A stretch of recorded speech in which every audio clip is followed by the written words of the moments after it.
Hey guys, welcome back to Maelstrom Gaming Studios. I'm Craig. And I'm Sam. And today we are going new rules for the Tyranids.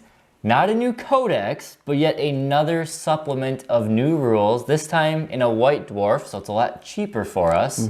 Plus you can find them online. Anyway, this is the Crusher Stampede, bringing back Monster Mash to Warhammer 40k, at least for the Tyranids. So given a lot of rules, some restrictions, this is technically an Army of Renown. And for those of you who don't know, this is a perfectly legal rule set you can play in matched play, so even at tournaments or just standard games. So before we dive into this video, please like and subscribe. It helps out us with the YouTube algorithm as well as growing this channel. And if you do want to consider supporting us here at Maelstrom Gaming Studios, help support the growth of this channel, consider becoming a member. Click that little join button below, and everything that you donate to us goes right back into the channel, helping us grow. So with all that out of the way, let's dive into these new rules.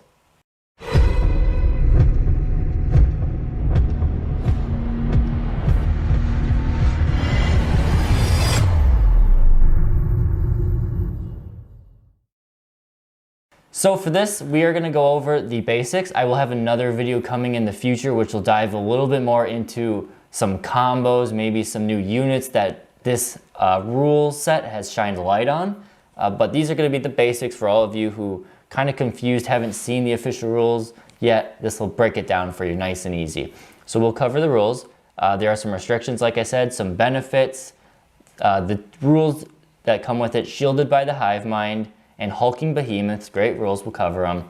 There are new warlord traits, there are new psychic powers, there are new stratagems, and then we'll do one of the power combos because this one is just, it's not, it's more practical than you'd think, but still the necessity of this combo in the Mega Trygon Prime, as I'm calling it, is needed in only very few Apocalypse games, but still fun to look at the damage potential. And we'll wrap it all up in a conclusion. So, where do you get these rules? Like we said, this is the new White Dwarf. If you guys don't know, White Dwarf is the monthly subscription that Games Workshop does. Normally it comes out with a lot of hobby stuff, just some fluffy things. I haven't had too much interaction with them. But recently they have started to do these armies of renown or alternate army lists in White Dwarfs. Yeah. There's one that I have for the Exorcists, and it's a really cool way to get alternate rules out without having to put out like a whole new codex or a new expansion. It's just something fun they can put in and you can try them out, and usually they're really cool and really flavorful. Typically they're not, like Sam said, they're flavorful. They're not the most competitive though. I think this Tyranid one has a little bit more competitive bite than other ones. Still very flavorful. You will find this in White Dwarf $471. I think in the US, but I found they retail for about $9.99. Maybe you can find them cheaper or online. And yeah, like I said, all games of 40k can use this, Monster Mash, all the good stuff. So there are some benefits and restrictions. Yeah. So the main restriction is that you cannot take models with 2 wounds or less. So this means for troops, you are basically limited to warriors and anything bigger. So this is a return to kind of a classic style of play for the Tyranids, Nidzilla. So you can only take big models. You can only take models from one hive fleet. And the number of monster units can only equal the number of non-monster units. So you're restricted. Am I reading that right? Is that I think it's the other way around. Okay. So the number of for the other of non-monster units, so your Tyranid warriors, your hive guard, you have to have as many of monsters as you do of those units. So basically, it's not. They don't want you to spam all warriors or all hive guard. It's for the balance. But yeah, it's a weird stipulation. You shouldn't really ever come into an issue with this unless you are going to spam warriors. Right. If you're running this, you're probably not of the mindset to be spamming warriors anyway. Yeah. You're probably taking this to run as many big monsters as possible. Exactly. And in return for those restrictions, the benefits you gain. So all your units gain the Crusher Stampede keyword. So just basics so that they can interact with the rules given in this army list. All your monsters gain Hulking Behemoth, which we'll get into later. All non-monsters gain Shielded by the Hive Mind, and you get access to a new Mass Convergence Psychic Discipline for all of your Psychers. New Psychic rules, that was one thing I was begging for with the Tyranids, were new Psychic powers, something to mix it up, and these are exactly what I was hoping for. So the new rules, Shielded by the Hive Mind. This is for all your infantry. So what happens is they never gain their original Hive Fleet adaptation. So like Sam said, you can only take from one Hive Fleet, one detachment, or multiple detachments, one Hive Fleet. So for example, Leviathan 6-up Feel No Pain. They do not get this rule anymore. They still have Leviathan keyword, but they do not get the 6-up Feel No Pain. In return, they gain a 5-up Invuln save all the time. Just 5-up Invuln. So Hive Guard now got even better than they already were. And Warriors actually have some more durability because most of the time you're chunking past their 4-up armor saves. So now they have a built-in 5-up Invuln, really hammers home that durability that they can withstand. Now, Hulking Behemoths are for all your monsters. And this is how it works. Same thing, the unit never gains the Hive Fleet adaptation. Just, you're replacing it with this new one.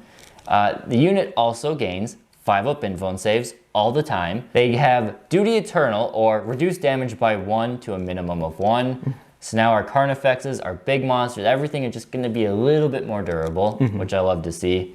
And for monsters, your monsters now count as many wounds as they currently have. They count as that many models for holding an objective.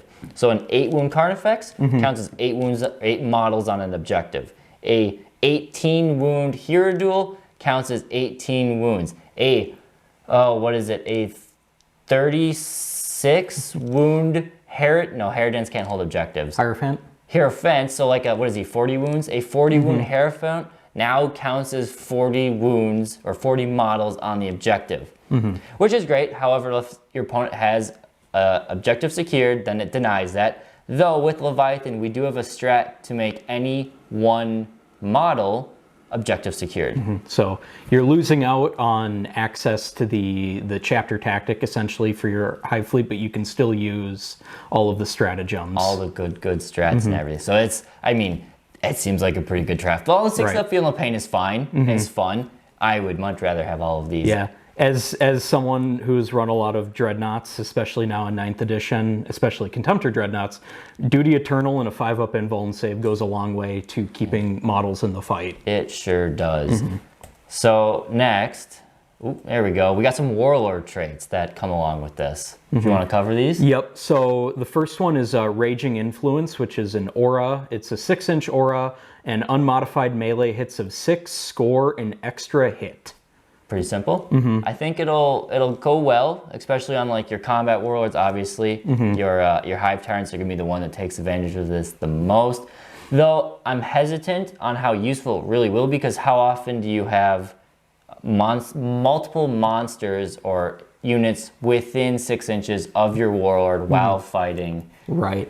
It sounds like it would be really beneficial to something like Gene Stealers or Hormagaunts. Would they benefit from Raging Influence? They cannot be taken in this detachment. Oh, that's right. So unfortunately not. Yeah. So yeah, It's okay, but yeah.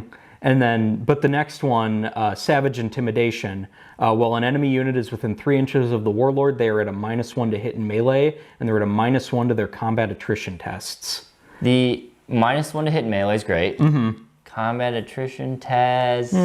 That's kind of like a nice little ribbon on top of the -1 to hit. Yeah, but -1 to hit is good because you could stack that with the Biomorphic Carapace and be -1 to hit and wound in combat now. Right. Which, that bump, you got a 4-up Invuln save, -1 to hit and wound, really bumps up the durability. But, for your Warlord trait, you got to contest. Do you want, Swarm full rerolls? Do you want Chapter Master rerolls? Or do you want this? Yeah. And you'll have to play around and see what you want. Right.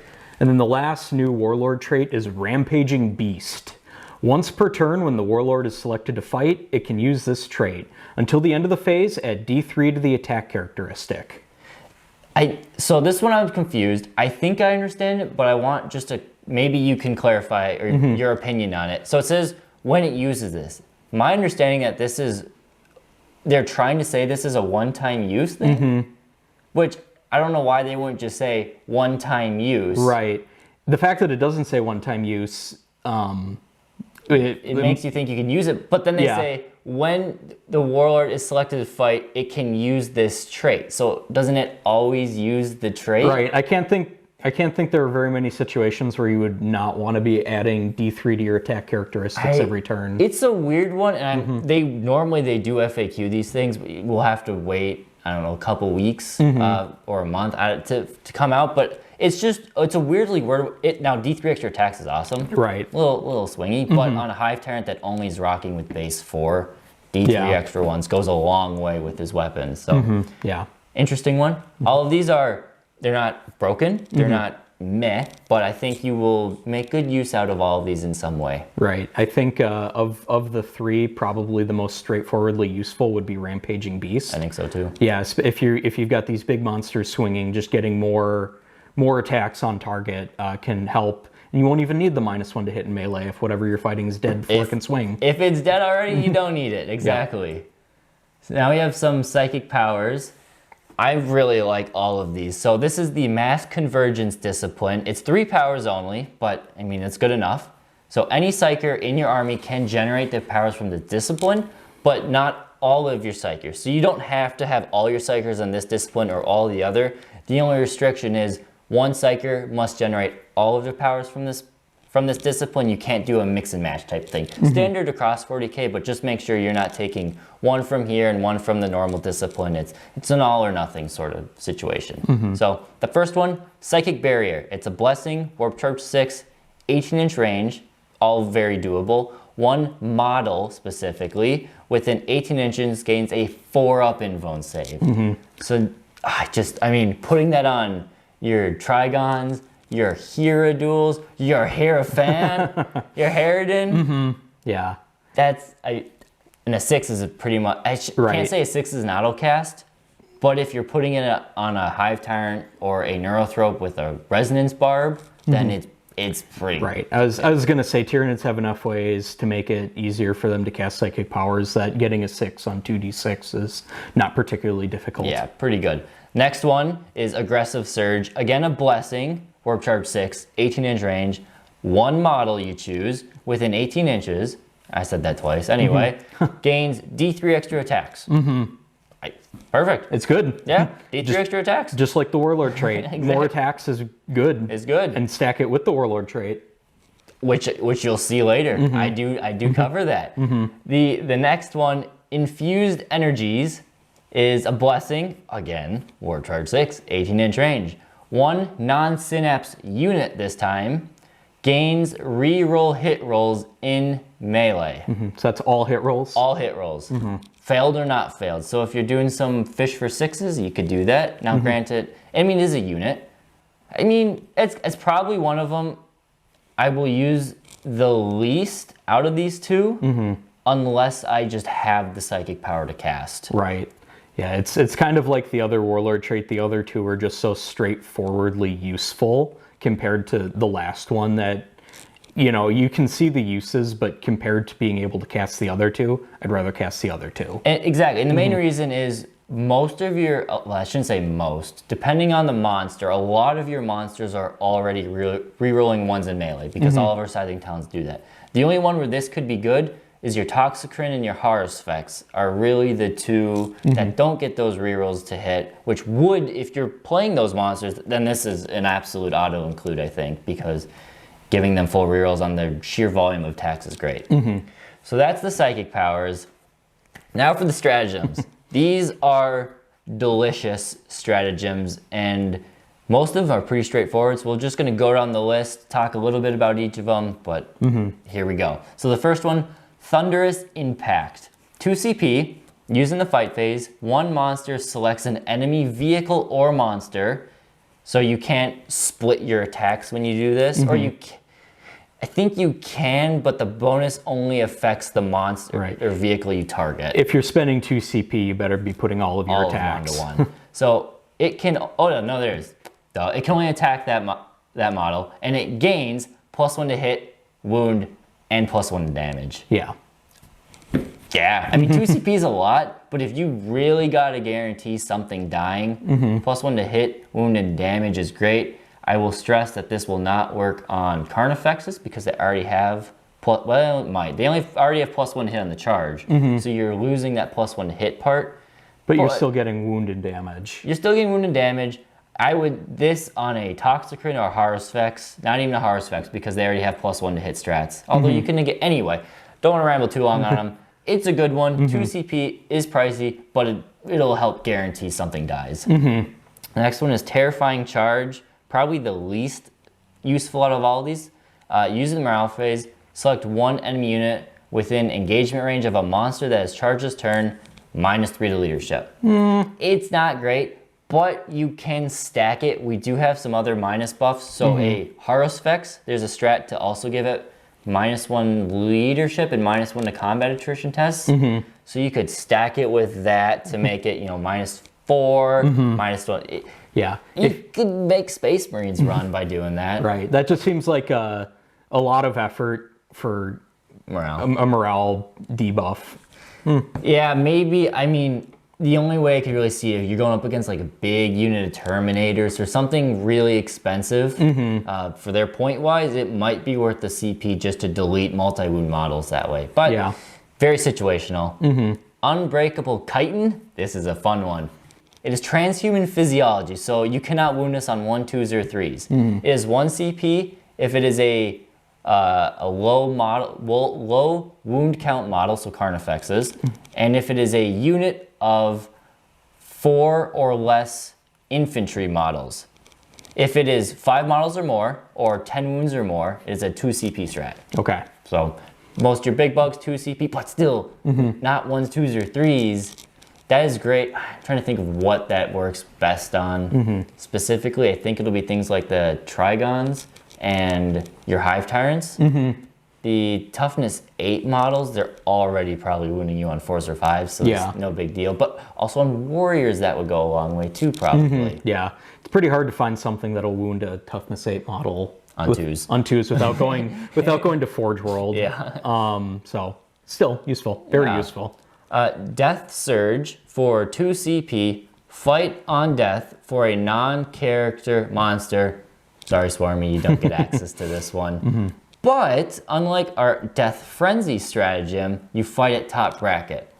So, I mean, again, a Hero Duel, Right. Or a Toxicrin, or I mean, I guess you could use it on a Carnifex. I struggle wanting to spend this type of CP on a Carnifex, but on the bigger bugs, just an extra fight phase at top bracket. Especially if it's already dead. Yeah. And you can use the Leviathan one to auto explode, and that you can do both of these, so lots of damage. Yep. Now, here's one that is going to be absolutely used every single game multiple times. It's called Breaking Through for 1 CP. In the charge phase, for a monster, select a model within engagement range and roll a d6 for each wound that your monster has left. You deal a number of mortal wounds based on this chart and what you roll. So if your strength is greater than the model's toughness, on a 3+, you deal a mortal wound. If it is equal, it's a 4+, and if it's less, it's a 5+.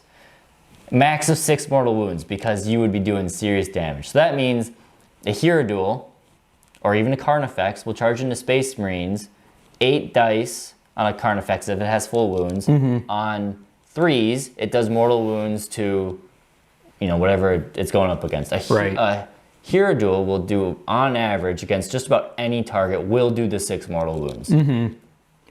That's really good, especially for only 1 CP. 1 CP. There's no reason not to be doing that every single time. Yeah, and you could pair this with Old One Eye, and he does mortal wounds he does D3 mortal wounds on the charge. Yep. He's on a 4+ though, but still, mortal wounds, that does not count towards these mortal wounds. So theoretically, on the charge, he could just wipe out a Carnifex, or a Dreadnought. So, I mean, that's pretty cool. Yeah, it's pretty cool. That's very straightforwardly useful. Yeah. Now, the next one that I think is also could be used. I might use it a couple times. Rapid Adaptation for 1 CP. It's a use before the game, once for Incursion, twice for Strike Force, 3 for Onslaught. You give it to a warrior squad. Their stats change to weapon skill 2+ and ballistic skill 3+. So if you pair that with a Tyranid Prime or bioweapon bond, then it's a 1+ and a 2+. And warriors, so warrior shooting is terrifying, but it was controlled because they hit on 4s and 3s. Now you can have them hitting on 2s, and with Swarm Leader rerolls hitting full rerolls on those 2s. Each one of them carries a heavy bolter. Now it's only damage 1, but still. Hitting on 2s, 3 shots apiece at strength 5, AP -1, 1 damage, and then the venom cannons are small. I don't know what's close to them. They're strength 8, AP -2, D3 damage, which are D3 shots. Yeah, still. A unit of 9 of those for 1 CP. Now they're packing serious punch. They're going to be deleting Marines left and right with this. So And is that 1 CP for each time you use it? And you can use it once, twice? Yep. So if you have 2 big blocks of warriors, it'll be 2 CP. If you're going to run big blocks of warriors, this is an auto use. If you're going to use the 3-man squads, I'd probably stay away from it. Then the return on investment is much harder to justify. And then again, this is where I say the shooting for the next stratagem, enhanced brain functions. 1 CP or 2 CP. Select 1 unit of warriors. They can shoot while in combat using the big guns never tire rule. 2 CP if it contains 6+ models. So that essentially means they shoot in combat. If they fire heavy weapons, which warriors don't have, they're all assault weapons, even though it's called a heavy venom cannon. No, it's not. It's just called a venom cannon. Oh, yeah, okay. So anyway, they get to shoot in combat. At normal ballistic skill.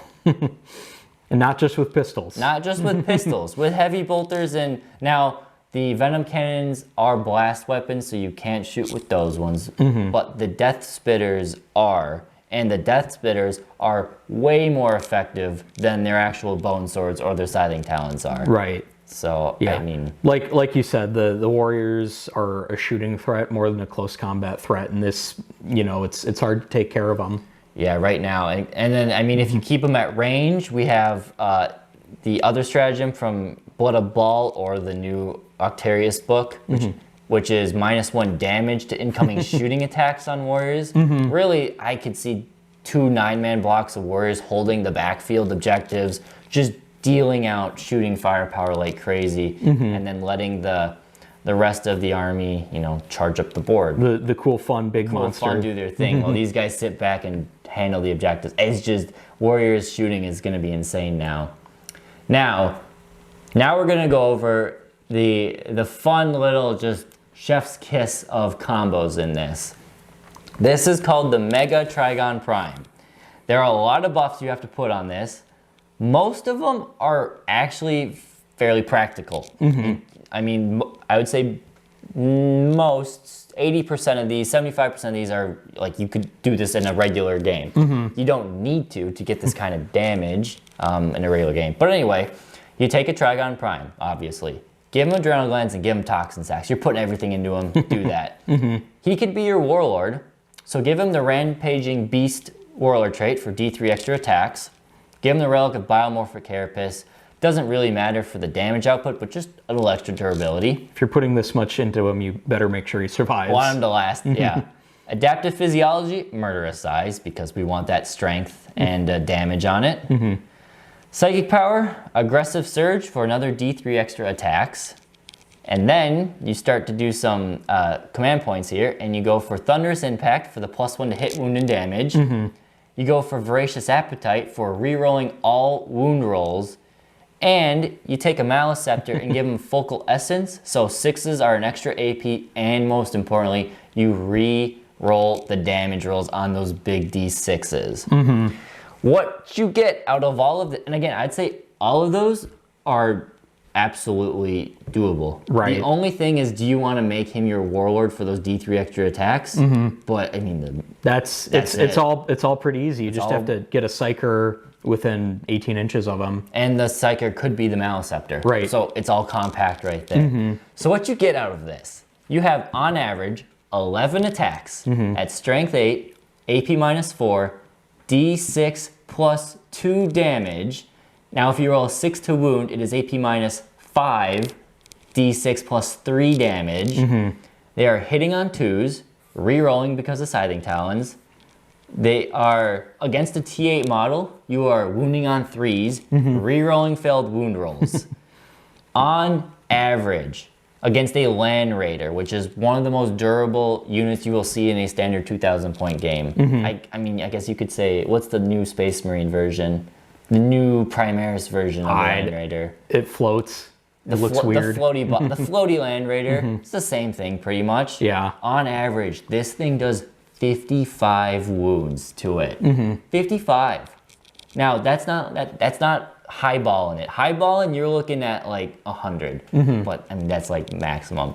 Anyway, 55 wounds. That is enough damage to one-shot a 2,000 point Warhound Titan in one swing. And if you're wondering, the Warhound Titan is identical defensively to a Land Raider in melee combat. The Warhound has Void Shields. Which only work in shooting, so very different there.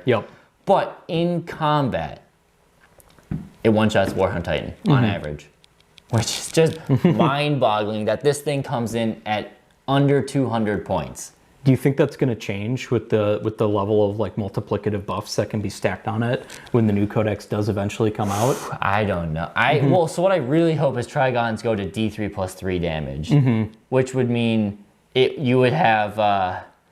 Oh boy, it'd be a lot of damage. It might change. That's a big question for the future. Is how much of our new rules, the Leviathan buff, and this new Army of Renown is going to change in the new codex? Are they just going to keep it as is and just update everything else, or are they gonna implement it all into the codex and have it be this new thing? I don't know. I could see it going both ways, but yeah, the damage, it's awesome. And this Trygon could actually hang around a bit longer too, because you could give him the 4-up invuln save. He's got -1 to wound. You give him feeling pain. You just throw everything on him. Right. You can see shades of this in the way the Trygon Prime performed in our Apocalypse game we filmed a while back when it charged into my Fellblade, which is, I don't know the stat comparison between it and a Warhound, but had Craig not rolled so abysmally, it would have easily one-shotted that thing and just shredded it in a single turn of combat. So now you're stacking even more buffs on top of that. It just gets even better. It gets nasty, and I love it. This is, I mean, I think this is the most extreme of anything, because this, you could argue a hero duel could maybe do all of this just the same, if not more consistent, because it's D3 plus 3 damage, but it is less attacks on a hero duel by 1. And you can't make it your Warlord, so you would lose out on those D3 extra attacks. So a little more consistency versus a little more potential. Sure. It is what it is, but man, I need someone who has, do you know anyone who has a Warhound Titan? I do. I don't know if they'd let it get shredded in an 8th edition game. Can we get a Warhound Titan and just say, hey, my Trygon wants to eat it. Just have it for a day, so I'll try it. I'll consult the local 30K community. I know we have like at least 4 Warhound Titans kicking around. I would love it. I just, because it's average. I mean, it is. It's not like, oh, there's a chance. It's on average. You just delete it. Anyway, that was the little. I just wanted to go over that power comp. More videos or more combos or things like that will be done in a later video. I definitely want to dive into warriors, the Trygons. I want to see what you can do with Carnifexes and Toxicrins and Exocrins, and of course the Titans themselves. So we'll cover those in our video. I really want to talk about that one, because I don't see anyone talking about it online. Everyone's talking about, oh, what can a Hive Tyrant do? I'm like, nah, screw the Hive Tyrant. What are they going to Trygon Prime do? So, conclusion, it's just this supplement, this Army of Renown is just another way to play Tyranids. And the more, yes, it's not a 9th edition codex. Our stat lines haven't really changed. They're still but we can still use these rules to make them a bit better. Right. And it's awesome to see. I think this is the perfect way to deal with a dearth of options. Putting them in White Dwarf, I think, is awesome, and the more rules, the better. Especially when they're not for Space Marines. Yeah, normally involved in Space Marines. So it's nice to see the, and I mean, it's not everyone else's Army of Renown, you've had to buy the thick $50 book for. Now, we had to buy our Wars on Octarius book, but arguably we got more out of that book than anybody else did. Besides, maybe Demons, because I got Bellicor in that book. But anyway, yeah, as much as people want the rules to be out there for free, a $10 little thing to get some rules, and you get a cool magazine. There's some cool stuff in there. There's always cool stuff in a White Dwarf, in my opinion. I'm really happy with it. I am curious to see if it does take competitive scenes by storm. I think for the average player, the answer is no. But I definitely know some people are going to totally screw with it. I know the Harridan is just going to become an absolute nightmare for people to deal with how obnoxious it's going to be. But we'll see. It is balanced out by this thing is going to be very difficult in the secondary game. It's going to give up a lot of secondaries, and it's going to struggle to take a lot of secondaries because you've got banners from your warriors, and if your mission doesn't do well with banners, then you don't have a lot of other options. It's kind of a one-trick pony, but it's a really powerful trick. Hive Guard did get better. We do have to mention that if you thought Hive Guard got worse or were going to get nerfed, no, they're going to get better. Slap on, with all their damage potential buffs that they got added, they thought, oh, shoot, we forgot about their defensive potential. So now they have a 5-up invuln save in case you break through their 4-up armor. Right. Why? Why? It's great for the Warriors, but the Hive Guard, they really need it. They didn't. Some FAQ questions I had. These questions, I've seen people also ask them. There's been some, kind of general, like, yes, you can do this, but I would like to see GW firmly come out and say yes or no. Questions I have, curious what your guys' takes are. So, if I bring a Tervagon, can I spawn Termagons? Because they're not part of the army, I am paying reinforcement points to spawn them later. There is the rule that spawned Termagants, because they're not part of the detachment, do not gain objective secured. And they don't gain the army rules or anything like that. But they're still Termagants. Can I still, spawn them, and then they just sit in the backfield and sit on an objective or something? Might be a little bit of loophole. Maybe they say no, maybe they say yes. Would be cool. The last one, big one I want to talk about is, can I use Death Throes and Death Surge at the same time to get 2 fight phases when I have a monster die? Hello, little thing here. Editing Craig noticed that Death Frenzy, not Death Throes, Death Frenzy is a character only, and Death Surge is a non-character, so you can't do them at the same time. Ignore the ramble, and we'll get back to the last bit. That is the Crusher Stampede, Army of Renown. A lot of fun stuff. You'll definitely see us. We'll be doing a battle report with it. I mean, we're going to have to do Dreadnought versus Carnifexes and other monsters. That'll be coming out, I don't know when, sometime hopefully in the coming month. We've got one battle report already pre-recorded and ready-ish to go, and we're doing another one for our members soon. But definitely the next Tyranid battle report that we are recording will be using the Crusher Stampede. I've got enough monsters that we can make some fun out of it, and Sam's got enough Dreadnoughts so we can have a bash in the city, a swing, clash of titans. A monster mash. So we'll definitely do that. Let me know what you guys think of these new rules. Are you going to switch to just playing these? Do you like how it's an Army of Renown and it doesn't totally change everything? It makes you kind of pick and choose. I'm pretty happy with how they are right now. We'll have to see how they perform the tabletop, but that's what we've got today. Thank you guys for watching. Happy holidays if we don't do another video coming up for you guys, and we'll see you guys maybe in 2022. Hopefully. Or maybe, hopefully in 2022, maybe again in 2021. Thanks for watching, and bye.